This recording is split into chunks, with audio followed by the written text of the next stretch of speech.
Welcome back to the In Search of Sovereignty podcast. So today's guest is Ginny Yurich, founder of 1000 Hours Outside, mom of 5 kids, podcast host, author, speaker, and general outdoors inspiration. Thank you so much, Ginny, for coming on the podcast.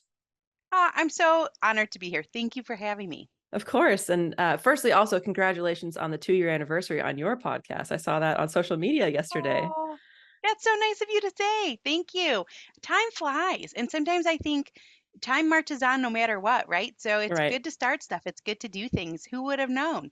I was nervous as can be for the very first time I recorded a podcast episode. And actually, someone asked me, they said, "Can I come on your podcast?" And I kind of had one, but I'd never done an interview before. And I remember kind of kicking myself when it came up, like, oh, I should have said no because I was so nervous. But then time marches on and here we are 2 years later. It's been fantastic. Yeah, I always feel like, it's one of those things where if you don't start it now, those 2 years are going to pass by anyway, whether you do it or not. And you can look back 2 years from now and been like, man, I should have started that podcast, but you did. Yeah, And so here you are, which is I love great. that. I love that perspective, Natalie, for sure. Time passes no matter what. Right. So you might as well do something with it. Exactly. Hmm. So I first found your page on Instagram about a year and a half ago, and I like immediately fell in love with the goal of 1000 hours outside. And so I'm really excited to talk about that today. And I wanted to go ahead and start out by having you introduce yourself. So, who are you? What do you do? And what are you passionate about? Sure. So I always just say I'm a mom, and that's what I start off with. But that's kind of, I guess, a funny thing to start off with. I'm passionate about kids. I'm passionate about childhood.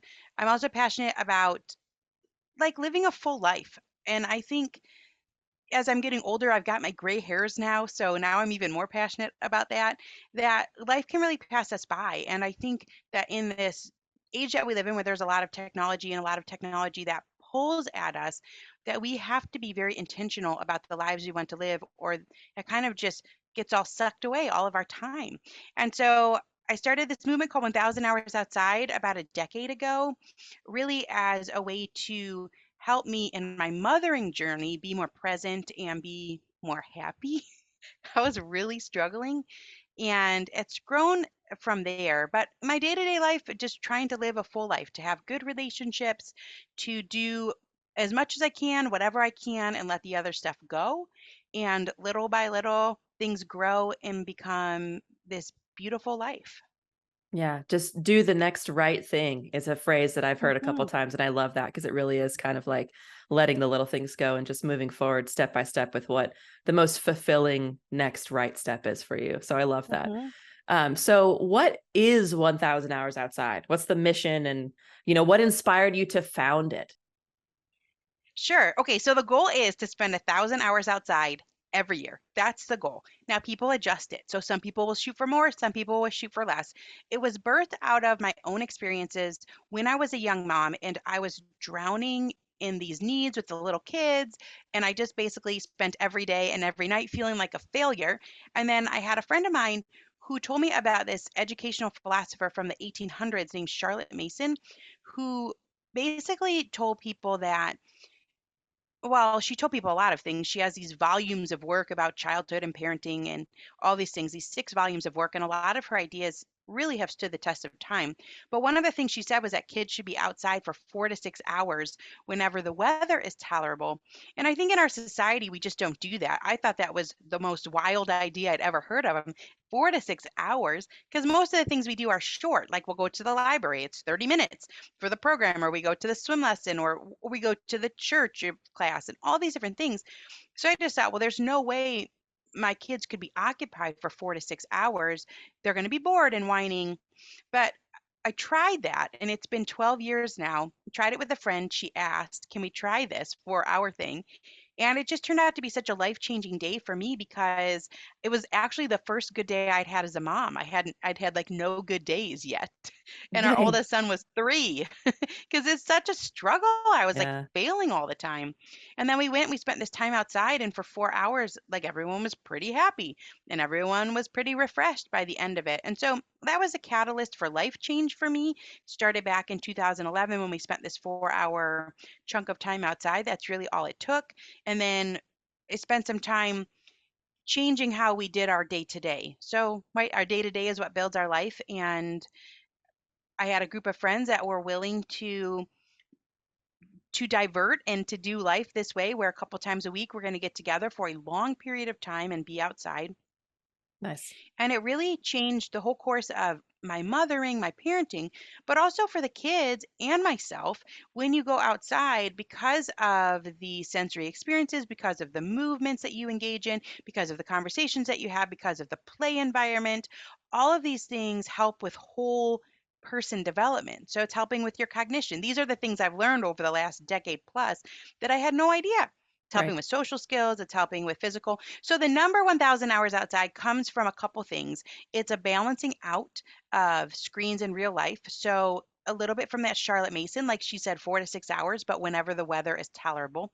So we were aiming to get outside like 18 to 20 hours a week, a couple times a week where we were doing that, less in the winter in Michigan where we live, and everyone lives in different spots. So your weather changes. But there was that. And then there's this book called Balanced and Barefoot by a pediatric occupational therapist named Angela Hanscom. And she writes about how there's a really big decline in skills for children. They're really struggling. They're having to get a lot of therapy services. And not all of it, but a lot of it, says stems from this lack of outdoor time. And if we're getting our kids that ample amount of outdoor time to feel the wind and to feel all these different things, it's going to help them with their growth. And so she recommends 3 hours of outside time per day, all ages, including your teens, so all the way through childhood. And then at the time when I first made the lifestyle change, kids were on screens for about 1,200 hours a year.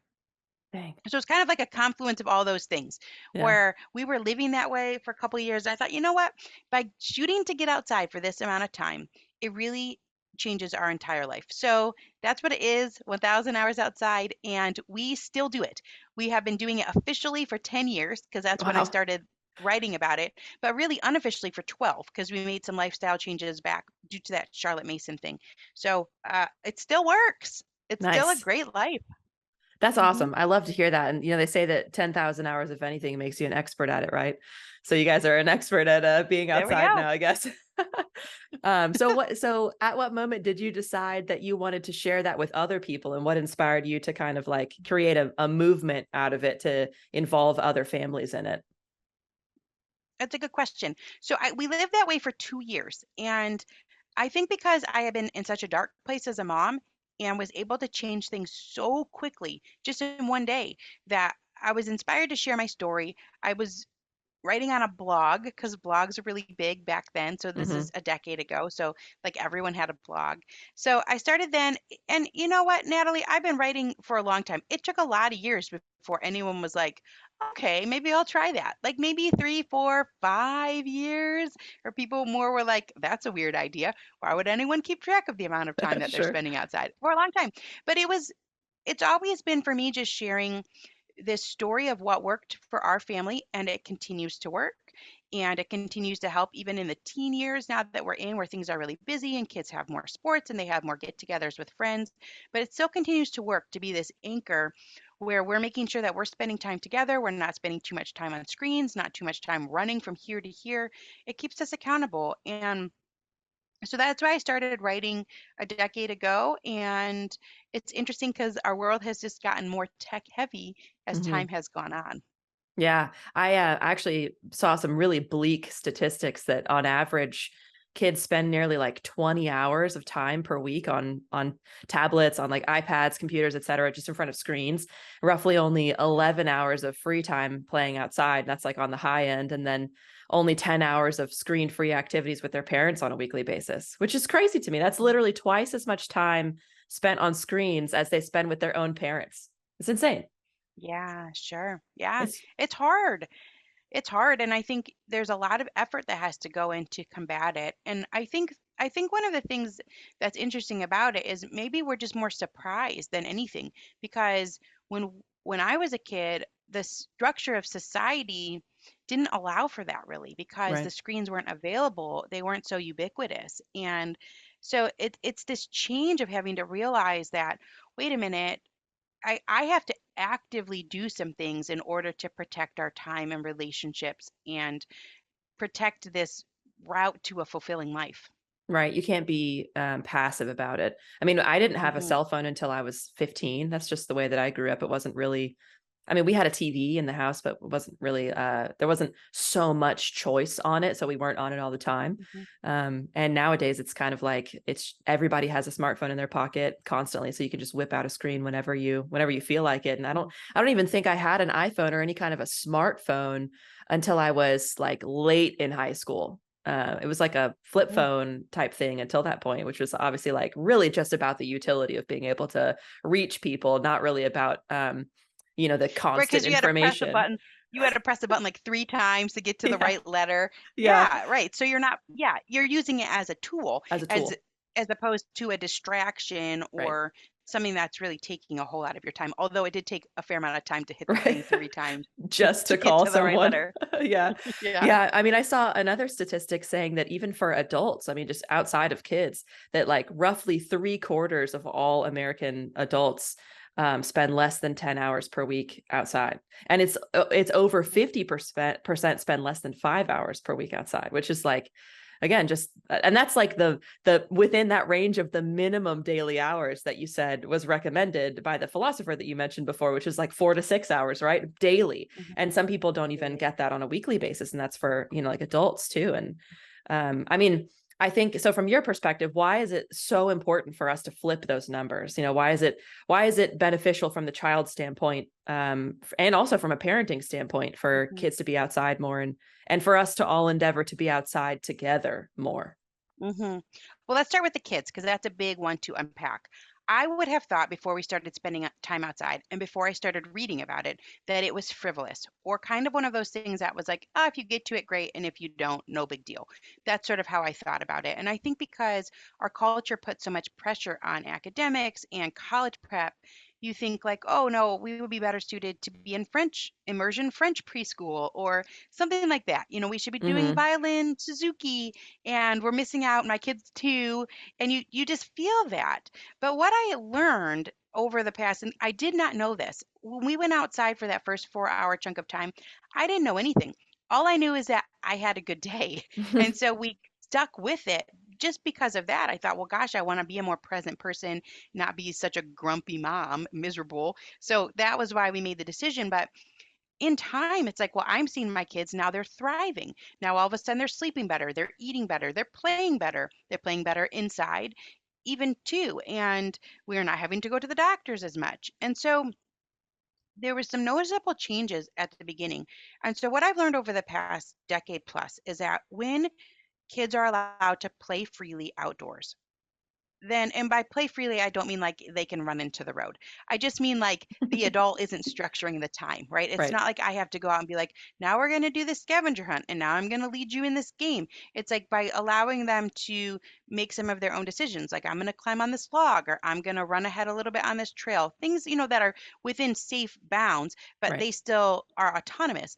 Well, this is helping their cognition. So, Natalie, like when kids do things that are complex, when they move in complex ways, it helps their all their brain wiring to be faster. It helps the myelination basically between the different neurons and all of those connections. So just through play and all the sensory input that comes in, it's helping our kids with their academics, even at 2, 3. So when we're talking about laying a foundation for our kids, play is one of the things that really lays a strong foundation for their cognition. And because our world is rapidly changing, we're not quite in a world anymore where it's like, well, we need to know this fact and that fact because we have the internet. And Right. what we really need is we need brains that are adaptable and malleable. We have to be able to take risks. We have to be able to come back from failure. We have to be resilient, all of those things. And those actually are not the qualities that are learned at a desk. So this is a change. I think maybe 30, 40 years ago, that path toward college was the right or main avenue toward a successful adulthood. Right. But I think that and it's like it's gone overboard. Why are we having such little kids? The standards are so high for them. And it's like, no, no, like play. Play is what's going to set them apart and allow them to be able to do the seat work as they get older. So, and there's a lot there. There's a lot there, like, when kids are digging and they're hanging from branches, like that's helping their fine motor skills. And Mm-hmm. they need to have core strength in order to be able to sit at a desk. So that's one piece. I could probably talk the whole rest of the time. About just that. Like their eyesight. I mean, there's so much like that kids are developing myopia because they're doing too much near work. Like the eyes need to be able to see near and far. There's muscles in the eye that need to contract and then release.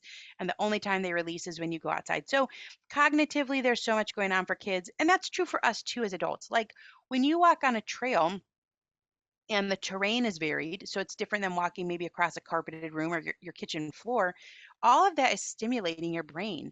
And so in other cultures, like I just talked to this guy who wrote a book called Blue Zones, where he talks to centenarians, like people who lived into their hundreds, and they move a lot and they get up and down off the floor a lot. And what that helps is with their balance. And that one of the leading causes of death is falls as you become Right. older.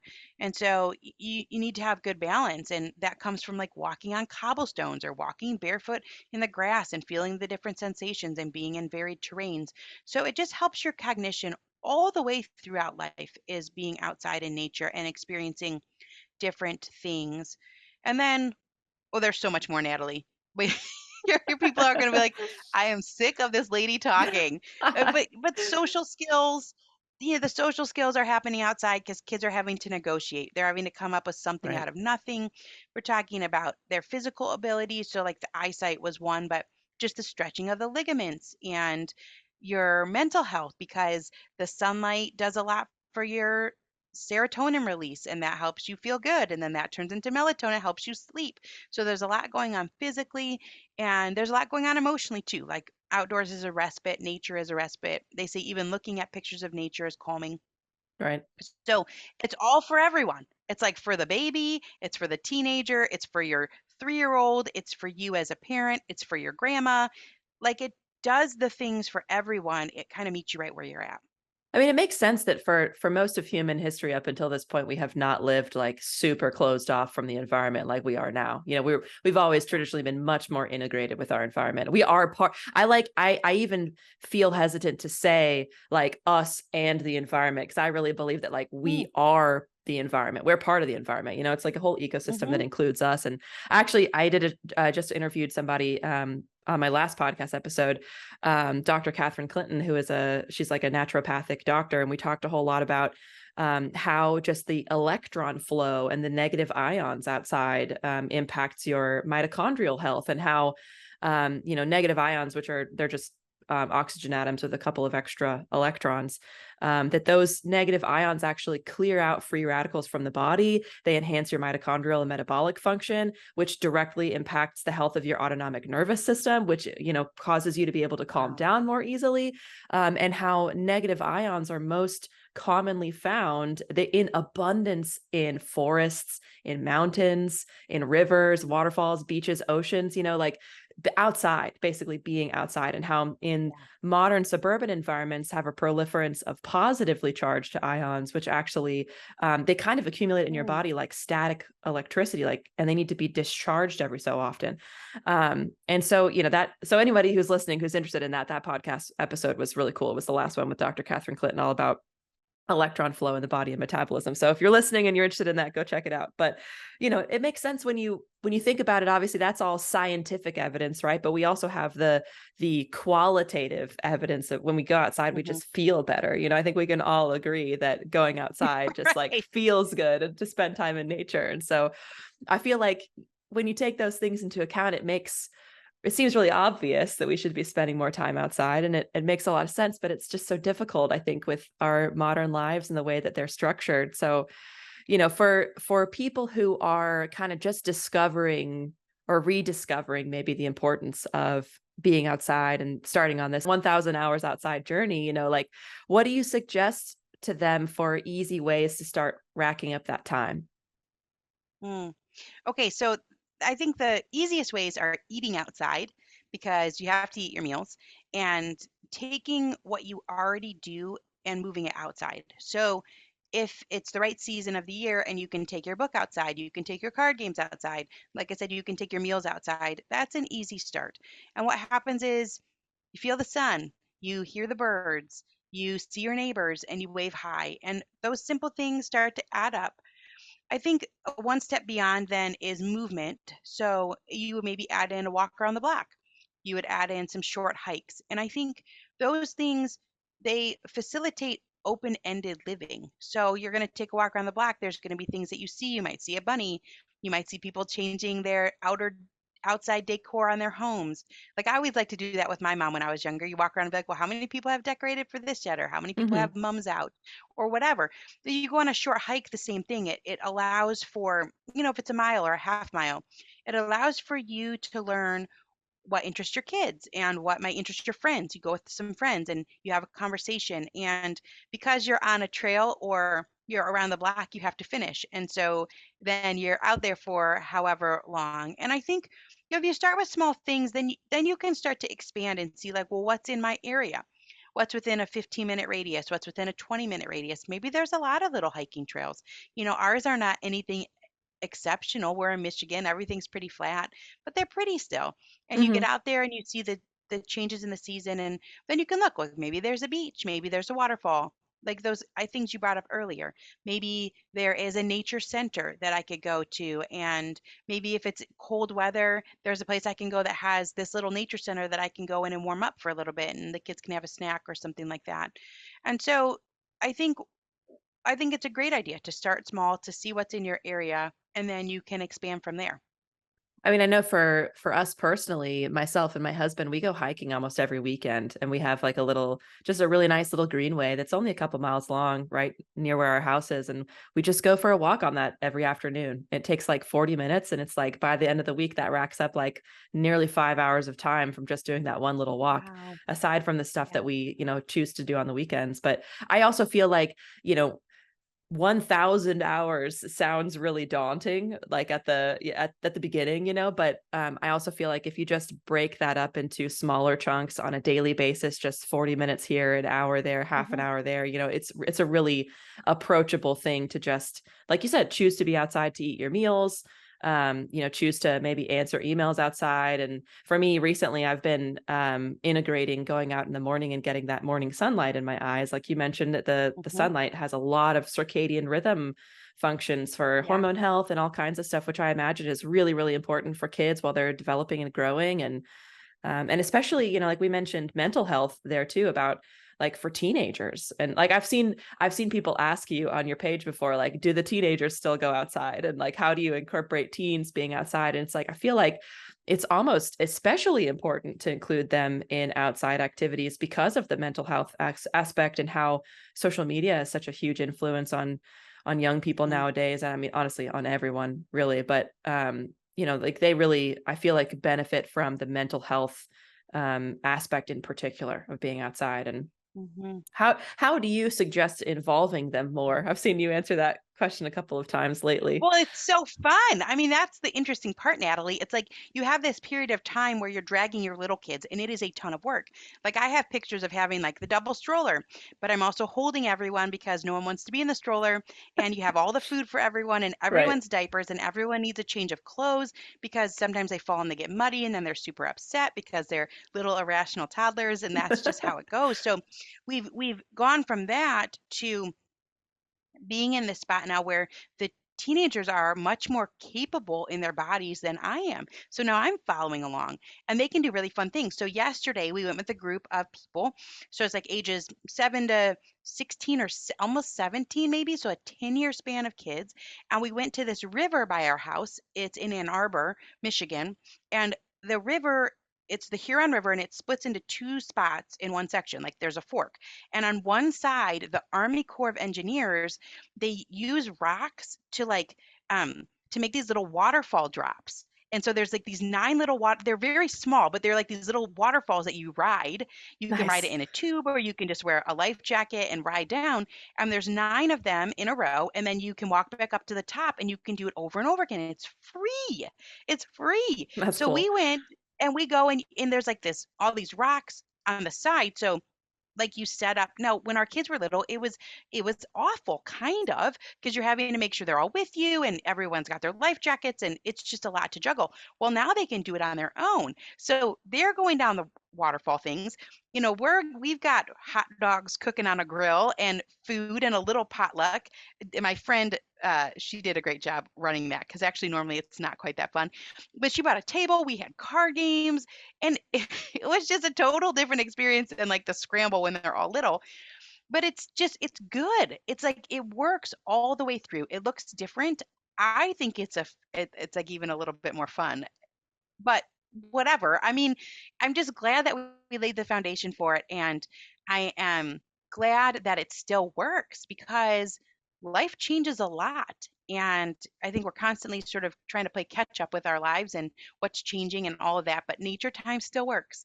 It works Yeah, for your infant, it works for your 16-year-old. It's going to work, I think, when you have grown kids. That's what people are saying. Like, when our kids are grown and we get back together, how cool would it be if we all did a camping trip together? I mean, I've got friends that do that. And then all the cousins are playing outside. And I just think it's one of those things that works through the entirety of life. for sure. Do you feel like I've always been under the impression that if you want to engender a specific set of habits in a person, that you really should start them with those habits young, right? That you Mm. are, like with the topic of being outside, for example, that when you have a 17-year-old, but you've never taken the time to show them, to put the effort forth to do outdoor activities with them, and then they turn 17 and you're like, all right, you need to start going outside more. That they, why Mhm. would they want to if you've never actually shown them, and kind of like, I mean, not trained them, but kind of like introduced them gradually to that concept over time. Do you find that your kids, as they've gotten older, have continued to want to go outside and to do outdoor activities now that they, have kind of grown up doing them? Well, it's an interesting question because nobody wants to go outside. And actually for a long time nobody's ever really wanted to go outside. They want to be on their screens. I mean, Right. this is really what's going on. So, we have to entice. We entice with friendship and we entice with cool things to do. But I think that I mean, that's really the point is that these screens are always going to be around. And so they have to have some skills. They have to have some knowledge. And I think that's a big difference of kids that are growing up now is that it's possible to become an adult and not have knowledge of how fulfilling real life experiences are. Right. It's possible to grow up and maybe to have never spent an extended period of time outside and know how that makes you feel. And so my hope is that as our kids get older and they become adults and they start to make their own decisions, that like you said, that seed is there where at least they've had those experiences. And if they feel, I mean, I feel this way sometimes. You can tell when you're like on tech overload and you have to make a change or you've worked too much or whatever the case may be. So I just hope that they take those experiences because I had them. I had them as a kid. And, when you talk about 1,000 hours, it's such an interesting thing because and truly, I think most childhoods had that, maybe up Hmm. until the 90s, just without even thinking about it. It's like, well, we walked to school. It was 1 mile. So that took a half hour. And that took a half hour on the way home. So there was an hour. And then we had 2 to 3 recesses all the way through elementary school. And Right. they were like 45 minutes. So there was it right there. Not to mention maybe things we would do in the afternoon and evening. There wasn't as much homework. And so it seems it's funny it's interesting to me that it seems like such a big number. People say 3 hours a day. What? But also kids used to get that. Right. And so I think that it's worth at least looking into how might we be able to do it. Now we look at it at the course of over a year because practically speaking, I mean, maybe you have doctor's appointments or you have these other things. So we're trying to infuse real life in throughout the year. That might look like a camping trip, or that might look like a vacation that is centered a little bit more around outdoor time. It might look like going to the beach and taking lunch and dinner so that you're there from 10 to 8 when the sun goes down or something like that. So it can look like a lot of different things, but it definitely gives us a good life. I've got no regrets. Yeah. I mean, I remember when I was a kid, I had, my mom used to just turn me out in the afternoon, like, go play outside. Go find your friends in the neighborhood and play. I could just kind of roam around, and that was, Hmm. I grew up in the 90s. So it was like, even still during that time period, I was able to have that kind of childhood. And honestly, like when I look back at it, I don't really remember, like, I don't have significant memories around like what I did during the week necessarily, but man, I've got really strong and significant memories around all the camping trips that we took and all the times that we went Hmm. hiking. And I grew up in California, and so we went surfing almost every weekend. We were almost at the beach almost every weekend. Oh. And like, that's a hugely important part of my memory, and I like, for Mhm. me, I'm not a parent yet, but my husband and I are hoping to start our family soon, which is very exciting. But for Mhm. people like me, who like I've had those experiences, and so I want to provide those experiences for my kids. I want to like Yeah. put forth the extra effort to actually make sure that they have that kind of experience. And that was another question I wanted to ask you actually was, like for people like me who are not a parent yet, but intending to Mhm. become a parent. And, like I, for example, want to homeschool my kids. Like what advice Mhm. would you give for new parents and prospective parents who, kind of want to integrate this 1000 hours outside mentality from the beginning? That's a good question. I It's a big question too. What an honor to be able to answer a question like that, Natalie. Actually, it's like making me teary because Oh, you never really think like, oh, that's like a really impactful spot to be in. I I just think that kids grow, and I think what I wish I would have known, and I learned it within a couple of years, but I think what I wish I would have known at the beginning was that kids grow on their own, and so we don't have to control it so much. And I think there's a lot of fear that comes alongside of parenting. Like you become a parent, and all of a sudden it's like you're afraid about milestones, and you're getting emails from these different companies that are like, your child is 46 weeks and they should be doing X, Y, and Z. And so there's just a lot of pressure that surrounds parenting. But I think what I've learned is that kids grow on their own and they come into the world. Dr. Peter Gray wrote a book called Free to Learn. His words are they come into the world biologically designed to self-educate. Self-educate. So what that means is that you can really enjoy your life with them. Like you can just say, you know what I'm going to do today with my 4-day old? I'm going to live the best that I can today. I'm going to nap with that baby. I'm going to do what I can for today, and I'm going to let the rest of it go. And then, you've got your 14-week old, and you got your 14-year-old. And I think that if you live your life not worrying about what it's going to be like in 5 years or 10 years, and you just say, look, I've got this kid with me today. What are we going to do? What's going to fulfill our lives today? Then tomorrow tends to take care of itself. yeah, I love that. That's a beautiful answer. I feel like I have that book, by the way, Free to Learn, actually in my bookshelf. It's on my to read list. So you're the second person who's recommended Yeah. it. Got to read it at some point. But I've seen people, really take a different approach to, well, it's funny because it sounds like a different approach only because the current sort of conventional approach is so heavily activity based and structure based and milestone based, and like you were saying, all the pressures that you have for reaching certain specific milestones at different weeks and months and things like that. And I love the idea of just taking your kids along with you on the things that Mhm. you do in your life, and obviously like you said before, making sure that it's not dangerous, like it has like Mhm. guide rails and it's like a safe boundaries for them and everything, but not sacrificing like things that you enjoy doing and things that you as a parent enrich your life are going to enrich the lives of your kids too, and also to show them that you're not like a cardboard person, you know that you have like Sure. that you have interests too, like I've seen it makes complete sense why so many parents are so unhappy and why they have a hard time with parenthood and say that it's so difficult. Not that it's not hard in a lot of different ways, I'm sure, but like, you know, it's because a lot of the time you see people sacrificing all the things that they love to do because they feel like they have Mhm. to in order to just be like a parent full time. And it's like I feel like you're going to be a Yeah. parent full time no matter how you do it, right? Sort of like what we talked about at the beginning of this Mhm. conversation of like time's going to pass whether you do something with it or not, right? So you may as Mhm. well just continue to, like my husband is a drummer, for example, and we go hiking a lot, and like So is mine. 100%, like, oh, that's cool. Mhm. 100%, I want him to like still drum around our kids and everything as often as he wants to, obviously, like when people aren't sleeping, but so that you teach them that like well-rounded, healthy, happy people have hobbies and they have things that they care about and have things that they engage in on a daily basis. There's a really good book called Take Back the Game by a woman named Linda Flanagan. And she talks about like this concept of how are we presenting adulthood? Are we presenting adulthood like it's a big bore?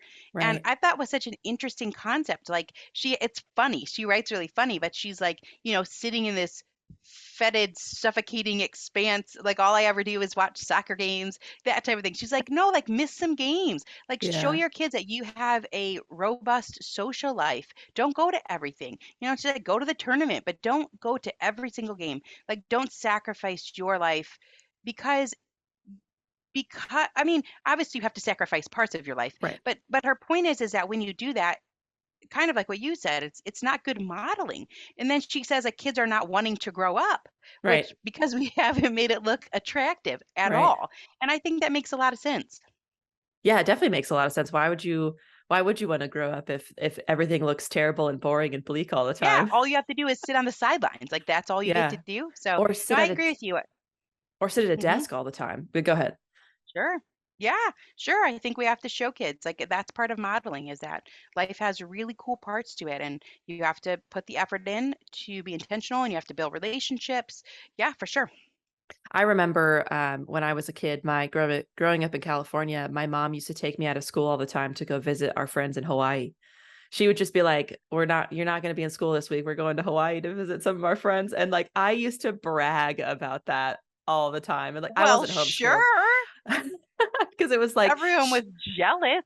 Good for everyone, your yeah, mom. right. I know. She was like, she didn't care about, like she was very much of the mindset. I forget who the quote's attributed to. I think I want to say it's Mark Twain. I'm not 100% sure, where he's like, something along the lines of all education occurs outside the classroom. There's Hmm. like that's not the exact quote. I can't remember exactly what it is, but it's like, something about how real education occurs outside of the classroom. And my Hmm. mom was like all about that as a mindset. And so we were constantly going and doing things and taking trips and like, she was like, didn't care about me missing school all the time. And it was, I mean, like, obviously you can't miss tons of school. There's like Yeah. consequences to that to a degree, but it was Well, like, there's a limit. there's a But there's a limit. limit to how many days. Well, I think that's super cool, Natalie. I think that's a really good point because obviously, people who listen to your podcast, you're going to have people of all different walks of life, right? Some are parents, some are not, some are homeschooling, some are not. But there is this, you'll find these books interesting when you get there. There's this man named John Taylor Gatto who Yes. was this public school teacher, and he's written some phenomenal books, and they're a little bit offensive, but one of the one of the books you have to like be in the right mindset to read them. Like you have to maybe want to be homeschooling, otherwise Yeah. you're going to walk away probably feeling a little offended. But one of the things he talks about is that it really doesn't take all that long to become functionally literate. So if we're trying to get to a point where we can learn whatever we want to learn, that's functionally literate, like enough math and writing and reading, that type of thing. Now you can learn whatever you want to learn. Well, he says it's well documented that it only takes 50 to 100 hours to get to that point when you're at the right age. So maybe that's 8, maybe that's 10. I don't know, but it just doesn't take all that long. So your mom knew, look, you know what? We don't need 180 days of this. Yeah. If you're allowed to take 12 days off per semester before you're truant, and I think that's kind of how it works in a lot of states. Like there's a limit, and I think it's around there. Because I remember one year I got sick a lot. And so one semester it was like, if you get one more absence, you're going to fail this whole thing and you're truant. And anyway, but it was around there. It was like 12 or 13 days. I like, take them. Yeah. Go on a trip too when it's like off season. Like Right. if you can take your kid out of school for a week, like do that Yeah. because the childhood's going to come and go. Right. And this is your time to go to Hawaii or wherever you Yeah. Yeah. can. And when you Exactly. go off season, it's cheaper. So how Yeah. cool that your mom did that. We used to go in like January, when like nobody else was there. Hmm. But consequently, when the surf is the best, pro tip to people listening, that's the best time to go surfing in Hawaii. But yeah, I mean, especially when you're a kid and I was like, I'm talking like 10, 11, maybe Hmm. younger than that. At that point, you're not really, you don't have the kind of homework and school obligations where you would really be missing a ton of And like makeup work. even if you do, that's the thing. Right. 100 hours. That's what he says. 100 hours. That's like 2 weeks of school total. And we do Right. school for 13 years. So it's not about, people always get mad because they're like, you're bashing public school. And I'm like, no, I'm not. I think we need to have a conversation about how much time it gets. Like, why Yeah. does it get that much time? If it only takes 100 hours to get our kids to a point where they can be functionally literate, why are we taking 15,000 hours? Right. Like, could we Ooh. take less? Yeah. I mean, that's a lot of time. That's Yeah. my issue. It's like, it's about the childhood, and it's about the fact that they only get one and we only get one with them. And Right. so too much of it goes to schoolwork. Yeah. I have an older sister she's 12 years older than me, and she has two kids that I was lucky enough to kind of grow up like with the kids. I was like Oh, 13, I think, when the first one was born. And 15, or I want to say somewhere around there. And so I kind of got to be like older sister to the two of them, which was a ton of fun for me, and yeah. like, be kind of like a nanny type figure, and but without all the responsibility of being a parent. Hmm. And that now they are going to be 13 and 16 this year, which is just, it's so cool because they're such interesting people now. Like they have Hmm. like their own opinions, and they're just really cool people. But so she actually recommended to me to read the book Dumbing Us Down by John Taylor Gatto. And Yeah. I just consumed that thing. It was so fascinating to me. Mm. The perspective that he comes from as a guy who taught in public schools for 30 years. And I found the part in particular that I found really interesting was that he talked about how the public school system didn't really even exist in America until like the late 1800s, I think is what it was. And Hmm. how they actually they tried to institute it. I want to say in Massachusetts. I could be wrong about that. I'll double check. But they tried to institute it in Massachusetts as like a state law, and the parents actually protested, and they were like, "No, we're not going to send our kids to you for hours a day. Wow. We want to keep them home." And it literally wasn't until they passed a law in the state requiring public education that Mm. kids had to start being sent to schools. But prior to that, it was like he talked about how you learned, like kids learned from just doing normal daily activities. You learn to count from Hmm. having to, stack logs, or from having to stack bricks, or collect chicken eggs, or whatever it is. Like you learn Hmm. these basic life skills through actually doing them, as opposed to, Yeah. the extremely disconnected way of having a kid just like sit at a desk and then like learn something that's conceptual and theoretical, and not necessarily have Mm. even depending on the schooling system, right? Obviously there's like Waldorf and Montessori, and there's different schooling Sure. models. But like the traditional public school model of like, here are the math equations, this is how they work in theory, with like no practical application taught of like how you would actually Mhm. use them in real life. And I mean, from my own personal experience, I felt like I didn't understand math until I actually had a reason to use it. um, Mhm. and I feel like, if you're approaching childhood like the way that you described it, of like kids being able to pick up those life skills when they're at the right point of development for themselves, and they have the right inputs. It takes like 50 to 100 hours for reading. He gave some numbers in that book for how long it takes to develop other skills like math. I can't remember exactly what they are, but that they are learning those things as they go. You just have to Mhm. give them the right environment for it. Mhm. Yeah, that's what it is. So I just think we co-opt too much of childhood. That's my opinion, but I also think it's right. Yeah. That's my opinion. That is Yeah. correct. I love that. That's great. I want to ask a couple of wrap up questions here. So the first one is on the topic of homeschooling. Do you have any resources to share to help people get started with that, or if they're investigating that for the first time? Okay, yes. First of all, I would want to say that I have no regrets. Homeschooling has been the best decision that we've ever made. We made it when we had hardly any money, and you just do your best with it. And it doesn't have to be all day, every day, because, like we talked about, it can be short periods of time. And so, like, if you still have to work, if you still have to work part time, like, you can make it work. And you won't regret it because it's time with your kids, and your kids are going to grow up and they are going to thrive. So, I would say my favorite resources are that John Taylor Gatto book. It's called Dumbing Us Down, Mhm. The Hidden Curriculum of Compulsory Education. John Holt wrote a book called Learning All the Time, about how young children learn to read, write, and do math and investigate the world without being taught. I would say that Dr. Peter Gray book, Free to Learn, is a really good one. He talks about in that book how school is prison, but no one actually says that out loud. Everyone thinks it. So that's a really good one. And Ainsley Arment has a book called The Call of the Wild and Free, where she goes through all of the different homeschool philosophies. And it's a robust, interesting, beautiful, kind of heartwarming read. So I would say that those would be good resources. We have curriculum, but for older kids, it's called Add the Wonder, which is a nature curriculum where kids are learning cohesively. So it's just an interesting thing. Like I did the same thing where everything is split by subject. Well, that's just because that's the best way to manage it. But the best way that we learn is in context, like you Mhm. said, when you're doing things, when you're doing real life, when you're interested in certain things, and then you learn the geography and you learn the math and you learn the science and you learn the vocabulary. It's all cohesive. So that's a good start, right? I think. There Yeah. we go. There's some ideas. Yeah, I will definitely put all of those books in the show notes for people to reference and link to them. And Mhm. so if people are interested in learning more about what you guys do, where can they go in order to find you? Okay, so I'm not creative, so everything is the same. Everything is 1,000 hours outside. So the website is 1000hoursoutside.com. What you're going to find there is you're going to find these free tracking sheets. So if your kids are older and you want to keep track of your time outside, it's just a fun thing. It's not meant to be a burden. It's not meant to make you feel bad about yourself. We are celebrating however far you get. It's about being intentional. So we have these really cool sheets that people color in, and there's all different varieties. They've been designed by the 1000 Hours Outside community. So there's one that looks like a wood slice. There's one that's a rainbow. They're all different. There's flowers. So you could find that there.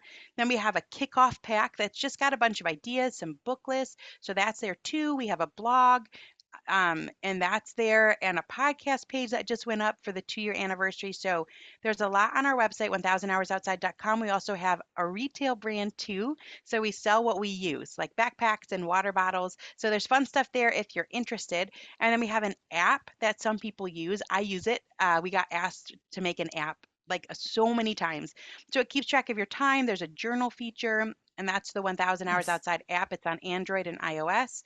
And then the podcast is called the 1000 Hours Outside podcast. Also, I have 3 books called 1000 Hours Outside, Nice. which was kind of a swing and a miss. That was a whoops, but there are 2 of them are activity books, and then one of them is nonfiction for adults. So there's that. But I do have a brand new book coming out this fall. It's called Until the Streetlights Come On: How a Return to Play Brightens Our Today and Prepares Kids for an Uncertain Future. So that's coming out in November, and there's cool pre-order things about that. Like we have this outdoor cooking with kids digital cookbook that comes with it if you pre-order. Pre-orders are important because it helps with the numbers and making sure they order the right amount. So that's called Until the Streetlights Come On. That's this fall. I think that might be all the things. Nice. That's a great list. I was going to ask next, if there were any things that you're working on right now to tell the audience about, and I think you covered it with the book that you're about to talk about. Kind of a lot of things. So that's Yeah, good. the book That's is great. coming soon. That's awesome. Yeah. So we'll direct people to your website and your social media and everything. And I think that's all the questions I had. So I want to thank you again for your time, Ginny. And I really appreciate you and all of the work that you do, inspiring thousands of families to get outside. And I know they all appreciate you as well. And I think it's absolutely essential for us to return to our roots and reconnect with the earth more and just be outside. So thank you for being here. And thank you so much for coming on the show today. Thanks so much, Natalie. I really appreciate the opportunity. All right. Thanks, everybody.